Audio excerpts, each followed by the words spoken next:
make you nervous. A tragedy, I'm a beautiful disaster. A reckoning, you wonder how I got this way. Hi, Sussex Squad. How are you guys? Good morning. It's the ungodly hour of, it's about 5:40, so I've been up a couple of hours. But yeah, I think Harry and Meghan are in Canada, according to what I've heard from the experts, the Harry and Meghan experts.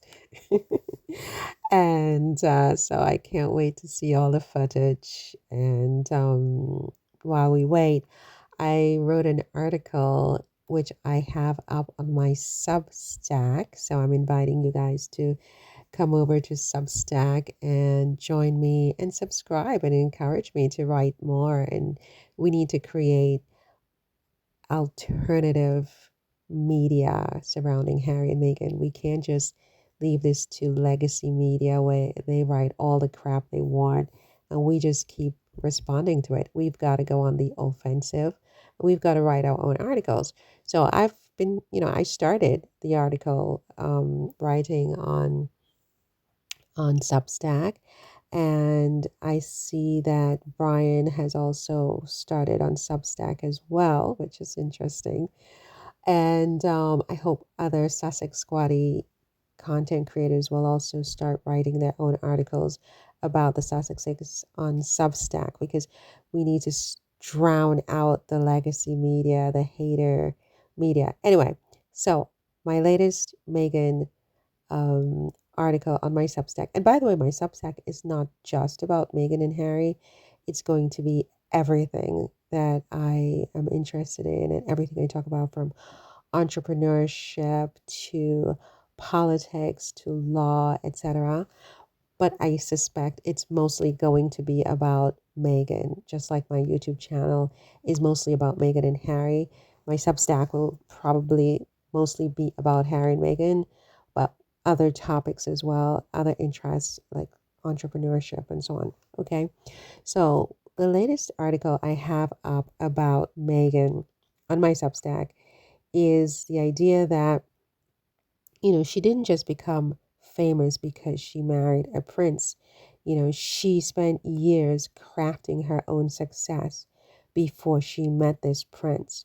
You know, her rise to global prominence, in other words, was a result of her deliberate actions, her strategic positioning, and her investment in self-improvement for years, clearly. Um, she was not sort of, picked up and created by Harry. I mean, you could see her early ambition and her vision just looking at the archives, looking at her social media, looking at information, data about her, even stuff her father just like, spewed onto the internet, photographs from her childhood, everything. She wasn't just another aspiring actress. She had a clear goal of becoming a global influencer. She studied international relations and theater at Northern University. She worked at the US Embassy in Argentina. All of this showed a keen interest in international relations, global politics, diplomacy. Okay. Her philanthropic efforts in Africa and UN women's involvement. Since she was a child, she, defending women on television, she was building a humanitarian image deliberately and strategically. She was doing that before she ever knew she was going to meet a prince. So none of this was about, oh, I'm going to meet and marry a prince. This was about transforming herself into a marketable brand, whether it's her TIG, cooking, flowers. I mean, whatever. She literally created that.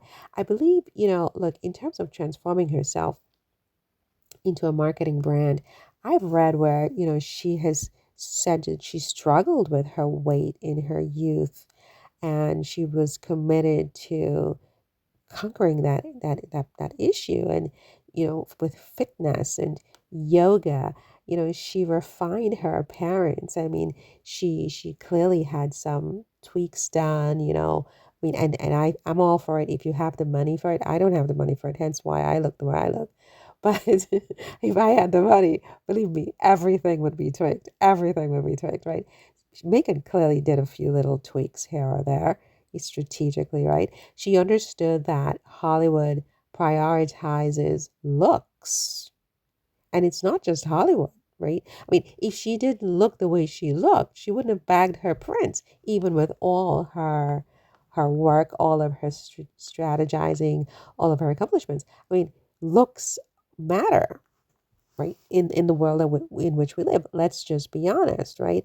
And I heard someone say one time, it's not that you're ugly, it's that you're poor. And I was like, bleep you, asshole, you know.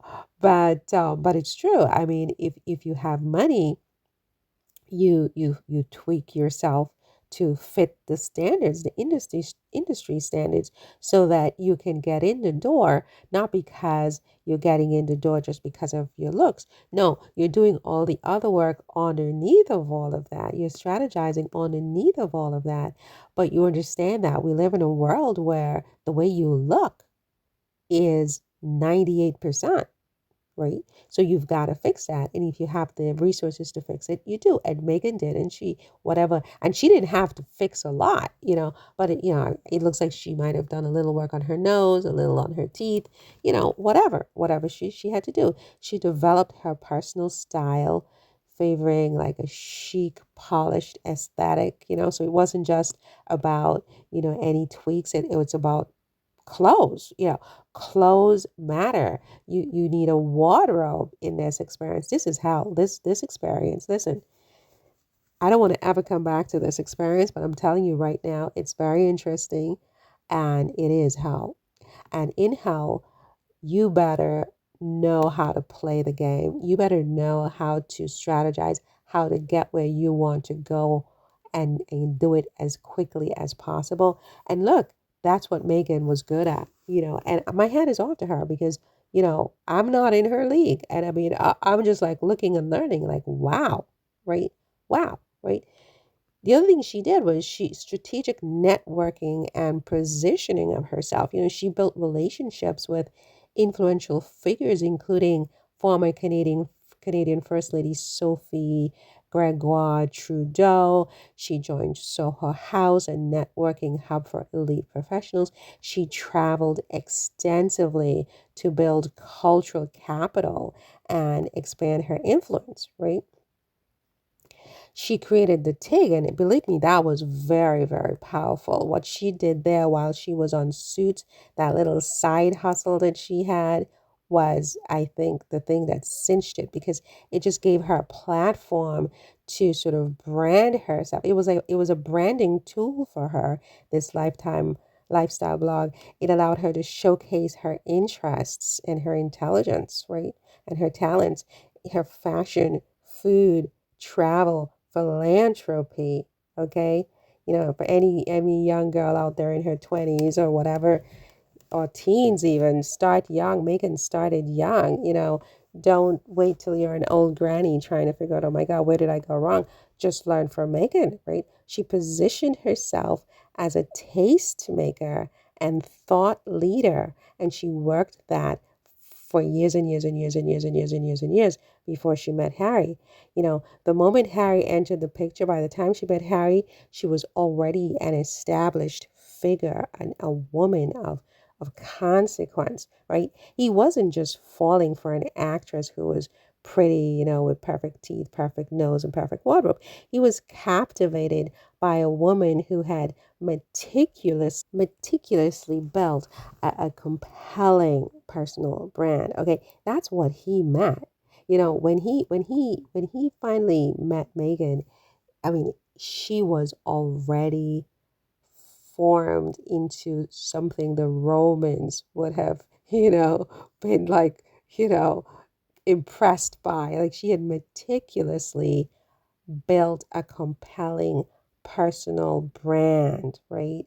She had already made herself into a phenomenon, and her royal marriage only amplified what she had already achieved, which is why she and Harry together just seem like such a juggernaut, because Harry has, on his team, someone who is very, very, um, has a very strong personal brand that was meticulously built over a long period of time. So, Megan's journey wasn't accidental. Where she is now is not accidental. Okay. It's a series of calculated steps towards global relevance, towards personal branding, right? Towards being the best of yourself that you can be, to make the most of what you were given in this world. She really is a textbook case of that. She exemplifies how vision, strategy, and relentless self improvement can open doors and just transform lives. And in the end, not just her life is transformed by her meticulous work on herself, right?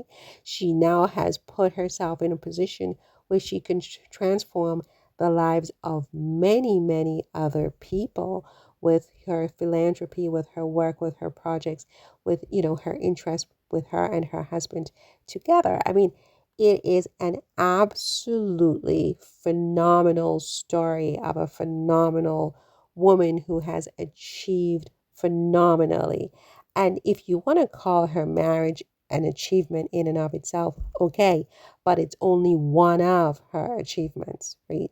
I mean, it's one of many achievements that were meticulously built, created, and achieved, right? So achievements achieved, however you want to put it, right? And yeah. So what do you think about Megan's rise? Was it strategy or destiny? Drop your thoughts in the comments below. Like this video and subscribe for more deep dives. I make you nervous, a tragedy, I'm a beautiful disaster, a reckoning, you wonder how I got this way.